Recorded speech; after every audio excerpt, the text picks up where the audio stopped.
You are listening to Ideas and Leaders podcast. I'm Elena Paventa, Executive Communication Coach and TEDx organizer. With each episode, I'll share with you communication tips and ideas from top business leaders to help you excel in your career.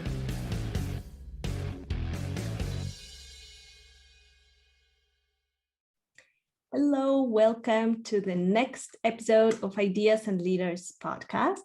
Today, my guest is Nikki Nash. She's a Hay House author, motivational speaker, and founder of Market Your Genius. This is a training and development company on a mission to help entrepreneurs to profit from their message. And I'm very happy to talk today with Nikki about monetizing personal brand and many other topics. Hi, Nikki. Hi, thank you so much for having me on the show. It's great to have you. And for sure, I have a lot of interesting questions to ask you today because I'm very interested myself about my personal brand. So I will be asking for sure some questions that I have a personal interest in. So, Nikki, when we want to start building our personal brand because for our business, or maybe we are still working in a corporation and we want to start building our personal brand. What do you recommend? Where should we start? I think the first step is always getting clear on what you want to be known for and how you want to be perceived. I think one of the big misconceptions about branding or building a personal brand is that whatever you put out there will be perceived exactly the way you want it to. And ultimately, it's your reputation and what people think of when they think of you. And so if you want to take action that will hopefully influence the way people perceive you, you first have to get clear on how you want to be seen and then start looking at, all right, well, are you actually doing things that are in alignment with you being seen that way? You know, if I wanted to be an expert on, I don't know, like podcast guesting, right? And I've never been a guest on a podcast and I never spoke about podcast guesting, then there's a gap. But if I'm clear and I'm like, oh, I want to be an expert on this, then I would start thinking about ways that I can show up as that expert and have people start looking at me that way. Yeah. So for example, I am a communication coach, expert in public speaking, TEDx speaking. What should I base my expertise on in social media? Should I only post my pictures with me speaking on stage and articles on becoming professional speaker, or is there something more in building a personal brand? Yeah. So I would say, like, if you said, oh, what should I start building your expertise on? And then we can talk about how to do that. I would start with, what is your end goal? You know, if you're working at a company, are you trying to become the next, VP, CMO, get promoted? What is your ultimate goal long-term? And for you, if it's to bring on clients, it's okay, what clients do you want to attract? What type of clients do you want to have? What do you want them to ultimately buy? There's a bit of a difference, and it's not drastically huge, but there's a difference between, I want to get a TEDx talk and I want to better communicate with my team internally. I'm not saying that you do either or both of those things, but if I heard the word communication, I'd go, okay, great. What does that literally mean? Almost from the other person's perspective, what's in it for me? I used to work at Intel, and one of the sayings that I used to always hear is, you always have to think of what's in it for the other person. If you, or what have you done for somebody lately, so that you're always considered for the next promotion, right? So you always want to think, if I want somebody to buy this product, or if I want somebody to promote me in this way or to this position, what do they need to believe or know about me in order to make that decision? So if you want to be known as a TEDx coach, I'm going to just use that as an example. I would have you go, okay, well, what would somebody need to know and believe about you in order to say yes to working with you? So it could be you speaking on stage. It could be your clients, like, oh my goodness, another one of my clients just landed another TEDx, who those sort of social proof type of things. It could be you, I'm making this up, have connections with TEDx, oh my gosh, what are they called? I'm just going to call them the hosts because I can't remember what they're called, but the people who produce them, producers, the TEDx producers.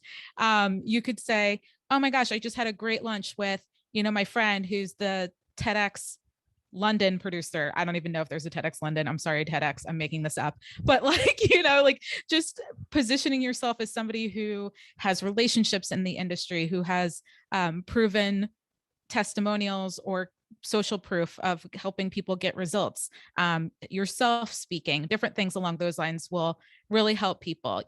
What do you do to prepare for a talk, or what do your clients do to prepare for a talk, so that it's not just look at me, look at my clients. It's like valuable content as well. But those are, for example, things that I would start looking at posting online if you're thinking, hey, how do I do this on social media?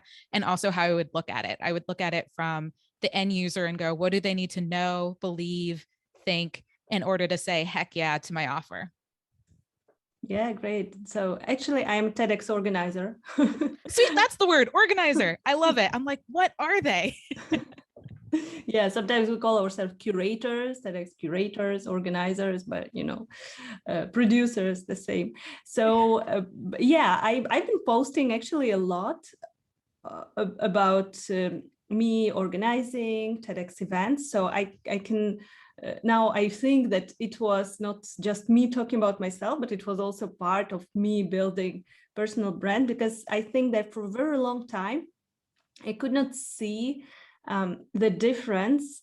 But no, I will say it in a different way. I saw it was a big border for me between my personal stuff, what I do, and my kind of business personality. And I think that many people have this somewhere in the back of their head. So, okay, I will post or I will tell an example about my personal life, or I'll post a personal picture of me with my kids, for example, on, let's say, Instagram, and it will be only my personal closed blog. But on LinkedIn, I would post something super professional and smart. So where do you think there is this border that we need to be aware of, or do you think that we should mix those things? Yeah, I think when you are selling a service, people want to get to know you. And if you're trying to get promoted, people typically like to know that you're a human being. And yes, they want to see how you are at work, but I think all of it matters. And so I believe you get to curate what you show on social media. And, I'll use Oprah, for example, because she comes to mind. I'm pretty confident people who are fans of Oprah don't know Oprah holistically. You know what I mean? I'm sure there are things about her that she does not reveal online because she wants to keep that to herself. And I think that's her prerogative. I do it. I think everybody should do it. But I think if you're building a reputation and a brand, people love to see that you're, have a life. And I think you can do it in a way that's still in alignment with your business, so that it's not jarring, like, here's me having fun, here's me working, here's me having fun. I think you could say, oh my gosh, I've finished another week, or I just finished planning this TEDx. Phew, finally get to let my hair down and I'm off to the beach with my family, right? And then it's like you with your suitcases at the beach, or we're having such a great time. I so need to detox from all the work we just put in, or something along those lines. So I personally don't think you need to go this platform's for personal, this platform's for business. I don't think you have to build that church and state. But what I will say is, if you want to have a account that is only for your family or loved ones, you can absolutely do that. And that doesn't mean you don't have to share any of your personal stuff on your business accounts. It just means that you'll show just the things that you're comfortable sharing with the world. Yeah, so we can share something, but definitely not everything. I can see that some people who are building personal brands, they are all the time online and telling something about themselves, but also maybe this is their purpose then, right? They're targeting the different audience that wants to know everything about them. Yeah. And they could be trying to build a celebrity type personal brand. And that makes sense. There are some celebrities that obviously share a lot more than others, but that could be somebody's strategy to go like, I want people to know or feel like they know everything about me. And so it's like, okay, well, happy sharing. Yes, yes. So there are definitely different strategies. But okay, we decide to build our personal brand. We know more or less what type of content do we want to post, and what are the benefits of such content marketing? Because I feel that it can be a bit overwhelming, especially in the beginning when you're starting your business and you don't have a big team to be everywhere on all social media, to post and to keep up with all your things, all your content that you want to post. Here's blog, here's Twitter, something else. So what are the benefits, and do you think that we should go all in immediately, or are there some strategies that you recommend? Yeah. So I think I'm going to speak to entrepreneurs at first, especially, but I think there is this misconception that if you're trying to reach a lot of people, you need to be on a lot of platforms. And that's not necessarily true. In fact, I would think that if you're on a lot of platforms and you don't have the capacity or team to consistently put content on those platforms, you're hurting your business more than you're helping it. And so I recommend for most people to choose one platform, maybe two, but choose one that you're going to really consistently put content on. And I would say that a lot of the benefits stem from your ability to create that um, connection with your target audience. You're able to build relationships using different social media platforms. You can direct message people or leave comments or, connect with people in a way that you maybe can't elsewhere. But I think most people to start can choose one platform and then also realize that more often than not, it's a long-term strategy and game. Like my first clients didn't come because I was going live on Facebook, 6+ years ago.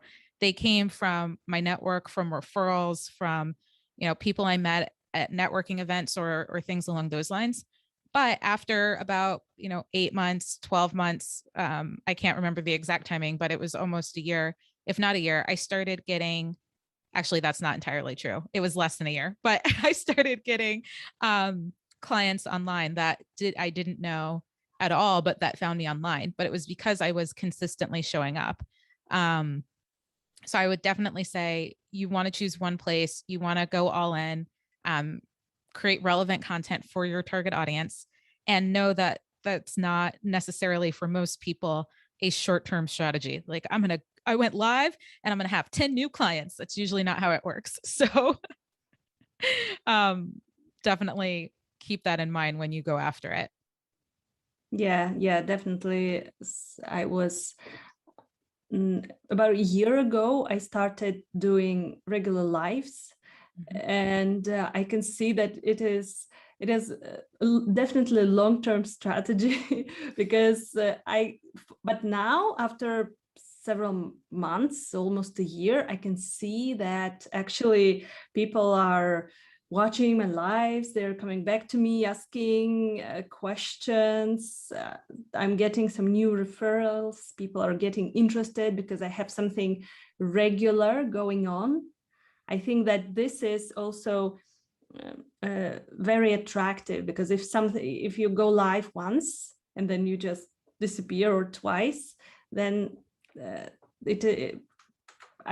one will remember this. But if you have something regular, weekly lives, weekly podcast episodes, for example, then it creates effect after some time, right? Yeah. Like I want people to think of their content or to create a piece of content like a TV show, like create a weekly show and choose a TV show that like never seems to go away, like a soap opera or like Law and Order or NCIS that has like 5 bajillion episodes and then spinoffs. Like it's not going away. Like you could pretend you're creating that show. It's the show of you sharing really valuable content to your audience and show up and deliver it each and every week. And you can do it live, which means you're going live each and every week, or you can do something that you pre-record, like I batch record my podcast episodes and it releases every week. But I was sharing with you earlier, my 2021 episodes are all recorded by the end of July of 2021, right? For the most part. Yeah, I think I have that's maybe one amazing. outstanding. Yeah. So you can be consistent without feeling like you have to dedicate, every week to something and then go, oh no, what happens if, I'm sick or something goes wrong? And there's also tools like repurpose.io. No, that's not it, though that is a tool, but it's Restream is what I was thinking of. Restream, I believe, even allows you to pre-record content and stream it live if you want to have a live show and you can't, like, oh, I'm going on vacation, my family's gonna be so mad if I go live and disrupt the vacation. You can do things like that where you pre-record stuff and have it stream same time as you always would. That's a great tool, actually. Yeah. And I used to ruin my vacations a couple of times with myself going live or doing some webinars or things like this. And now I'm doing exactly what you say. So I pre-record my podcast episodes, everything that, preparing all the posts and everything that will go out. And it still goes out consistently, but I don't have to be there actually. So yeah. And you're saying that marketing is like dating. What do you mean by this? Yeah, I think so many people forget that marketing is essentially just relationship building. And I think of it just like I would dating. If you wanted to date someone or find, your ideal mate, you would usually start with, okay, who do I want to meet and where are they probably spending their time? And so you may go, okay, what app do I want to be on, or what bar do I want to go to, or which friend do I think has, a good network of potential mates for me? And then you show up, or you kind of start from there, right? You show up at that bar or on that platform or at that friend's party. And then you move to, okay, well, now I need to capture somebody's attention. Maybe that's metaphorically through your dating profile, or it could be, what you post on Instagram or LinkedIn, or it could be your podcast, but you want to do something where you are capturing somebody's attention and ideally stopping them from scrolling or passing you by, right? And that's the same thing you want to do in marketing. You want to think, where's my target audience spending their time? How can I capture their attention, stop them from scrolling? Then, once you do that, you probably want to spark some sort of interest or, a conversation.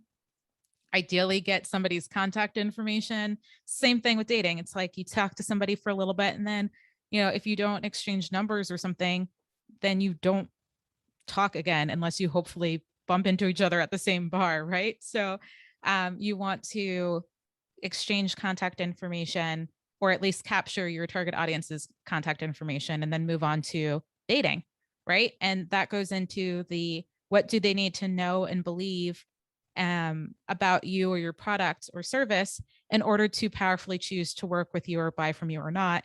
And what do you need to know about them in order to powerfully choose whether or not you want to work with them, right? Because it's a relationship, it's a two-way street. Are they an ideal client and customer for you? Are you an ideal, service provider or product provider for them? And then if so, then you can, get married or go on your merry way, metaphorically, where you, make that sale. And so you really want to think of, from a marketing perspective, how do you get in front of your target audience? How do you capture their attention? How do you get contact information so that you can nurture that relationship and give them everything they need to powerfully choose whether they want to move forward or not? And you do the same. I love this analogy. As I am, a communication coach, I always tell my clients, use analogies to explain things. And this is great. So speaking in terms of your analogy and dating, so when we capture someone's contact, let's say an email address, right? For example, we're getting this client, there is still this dating phase before we get married, right? So what do you recommend?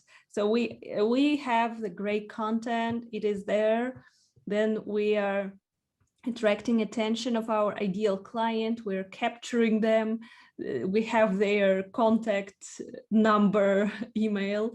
What do we do next to build this relationship?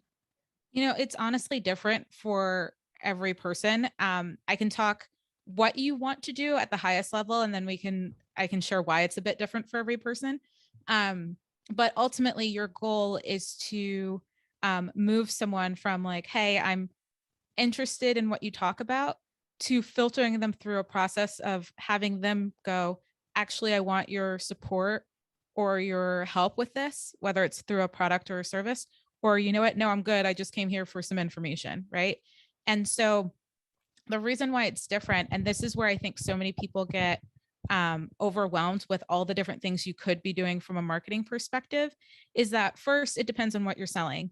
And if I'm selling something that's like $1 billion, I'm probably going to need to nurture that relationship more than somebody who's selling something that's a penny, right? And I use those extreme numbers on purpose.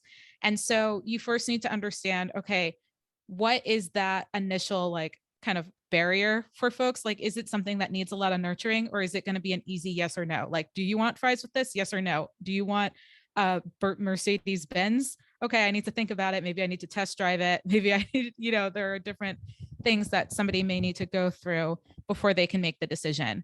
So the first thing you need to understand is, okay, what is somebody going to need to know or to experience or to do to powerfully make a decision, right? And you can do it if you've never sold your product or service before. You can do this in a couple of ways. You can do some market research. You can literally go through a scenario where you pretend in your mind that you're your ideal client and you go, okay, well, what would come up for me before I made this investment or this purchase? And if you've had people buy from you before, you can ask them, okay, well, what did you need to know? What were some of the fears that came up? And just get clear with them so that you can understand, what does somebody need to make the decision. The other thing that's important is how you're selling it. You know, if you're selling something where they have to get on the phone with you, then the way you go about it may be different than if you just need to have somebody make the decision yes or no on their own and they go to a sales page and just check out. And so like all these different things are play a role. The last piece that really plays a role, and this probably makes it more individual more than anything, is how you best show up and how your target audience best makes decisions, right?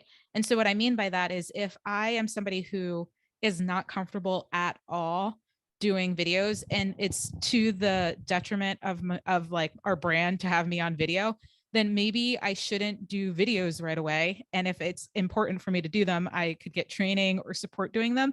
But maybe I want to start with something that's audio based, or maybe I'm a better writer. And so you want to think about, okay, what can I do to get people on the phone? Some people can go live and it's not a problem. Other people are like, you know what? No, I need to be able to edit it. I maybe need, you know, a script or something. And so that may take somebody off from doing a live webinar or a live challenge and put them more into doing, I don't know, a video series or something along those lines. Some people are just like, you know what, I do better in person. So maybe they want to go to networking events and they don't really want to do online right now either, right? And I think so often people try to look at what others are doing that are probably like 100 steps ahead of them and are like, oh my gosh, I need to have an evergreen webinar. No, like you don't need an evergreen webinar if you've never done a live webinar before, because you don't know if your webinar is even going to convert anyone. And so I always encourage people to like know where they are, know what would be best to sell people in, and then create a plan that's easy for them to implement based off of that. So it's hard for me to tell people like, you should do this exact thing, because I really believe that it's a little bit different for everyone. But at the end of the day, if you come up with a hypothesis of like, you know what, I think this will really work to bring my clients in. And then you test that over and over and over and over again, tweaking it along the way. You'll start seeing the results you want versus going, I tried this once, it didn't work, I'm on to the next thing. That usually prolongs you from seeing any sort of results, which people typically don't want, that prolonged result period. Yeah, absolutely. I love that you're saying not to try to copy someone else who is already on the market for some time, or maybe in a completely different niche. And this is what people do. I think that I know a lot of entrepreneurs who just try to be like someone else, and then it does not work. Of course, it doesn't work because everything is individual. So, Nikki, what do you think? What should we do if we want to build an expert brand, personal brand of an expert in our niche? Are there any strategies that you can recommend? Yeah. So when I look at expert positioning, there are usually four areas that you can, or four ways you can position yourself as an expert at a high level. To remember it, it's an acronym that spells CAR. It's CARR. And the first one, which is C, is contribute. And what that means is doing a lot of what we talked about already, like contribute new content. You can contribute by creating acronyms or frameworks like I just did, and then share it to the world. And it's like, hey, I have this thing that I use. And, having your own systems or frameworks are a great way to position you as an expert, right? Because it shows that you've done this, you've thought through something, and you're teaching something in a way that nobody else is teaching it. And so I would start for a lot of people, low hanging fruit to a certain degree is just contribute, go live online, share content. Internally at a company, for those of you that are in jobs and you're like, hey, I want to be seen as the expert internally. One of my coworkers would send a monthly, actually it was weekly, a weekly newsletter essentially, where he just copied and pasted a whole bunch of emails. Anybody who said, hey, I want you to send this to me as well. And he would write an email that just had links to articles in marketing that he found really interesting, specifically and especially in advertising, because that was what his role was, with a couple of sentences as of why the article was interesting and something like an interesting part of the article, so that somebody could just read his newsletter really quickly, go away with a bunch of information. And if they wanted to learn more, click on one of the articles. And all he did was, as he was reading things during the week, would copy a link to it, put it in an email, and then send it out at the end of the week. It was so simple, but he got known for it. And I love him to death. Like it's so smart. And it inspired me when I worked internally at the company. I created a lunch and learn series called Getting Social with Nikki. And I would teach social media once a month at a lunch and learn. Bring your lunch, learn from me. And it was internal. So you can do things like that to contribute and start being seen as an expert internally. And then you could do those same things externally if you have a business, create a newsletter that's really powerful and interesting and have people subscribe to it. Go speak and teach something online, go live, create content. So if you can contribute to the industry and share your thoughts or share a new perspective, or just share information, that's a great way to be seen as an expert. The next one is A, which is association. So if you associate yourself with other people who are industry leaders or industry organizations, that's helpful. I think about Oprah. Oprah had, I don't know why she's my example of the day, but she's my example of the day. But she had a TV show where she interviewed people, and she was associated with all of those celebrities and all of those experts and spiritual leaders and everybody who she had on her show. So that started shaping her brand and how people perceived her as well. So you can do the same thing if you start your own show or podcast, or if you want to be a guest on somebody else's show, or if you speak at somebody's conference or, event. Association, great way to do it.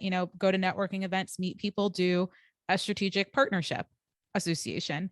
The next R is, or the next letter is one of the first R's, which could be research. And if you think about professors, especially in college, most of them have PhDs as opposed to experience real world in an area. And they did a ridiculous amount of research, and then they're teaching what they've learned and discovered, right? And they're bringing that to the classroom. And so you could research a topic that you want to be an expert in and share what you've learned, read books, share what, like, hey, I read this book on this topic. I learned this new thing. I thought you would find it interesting if you're interested in the same topic, or if you're challenged with this problem.